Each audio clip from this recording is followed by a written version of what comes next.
যত কথা তত ব্যথা, যত চুপ তত সুখ।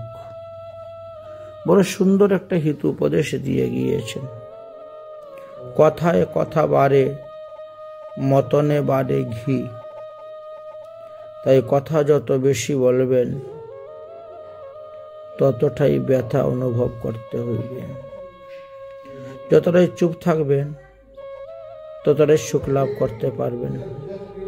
একটা কথা আছে না, বলে বুবার শত্রু নেই। বুবা মানে গুঙ্গা, যে কথা বলতে পারে না, বলছে তার কোনো শত্রু নেই, বুবার শত্রু নেই। তাই প্রয়োজনের অতিরিক্ত কথা বলতে যাবেন না। যেখানে কথা না বললেই নয়, সেখানে বলতে হবে।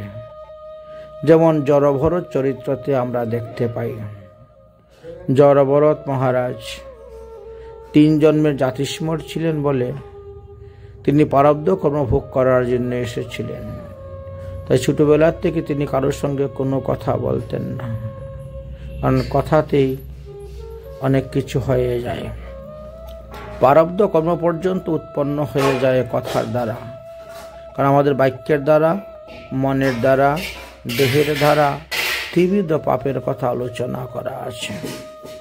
তাই জড়ভরত বহুদিন যাবৎ জলের মতনই ছিলেন, জলের মতনই থাকতেন, কথা বলতেন না। কিন্তু পরবর্তী সময়ে যখন সিন্ধু দেশের রাজা রঘুগণের সহিত তিনার সাক্ষাৎ হল এবং রঘুগণকে কাঁধে করে নিয়ে কপিলমুনির আশ্রমের দিকে রওনা হলেন, তখন সিন্ধু দেশের রাজার সেই দুর্ব্যবহার দর্শন করে তখন তিনি কথা বলতে বাধ্য হয়েছিলেন। তখন কথা বলেছিলেন এবং তাকে হিত উপদেশ জ্ঞান দিয়েছিলেন।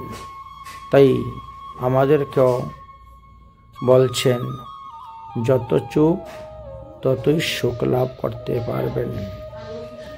কথায় কথা বাড়ে তো ঝগড়াঝাটি অশান্তি হয়ে থাকে। এই জন্য প্রয়োজনের অতিরিক্ত কথা বলতে নেই। এটাই আমাদেরকে উপদেশ দিলেন। রাধে রাধে।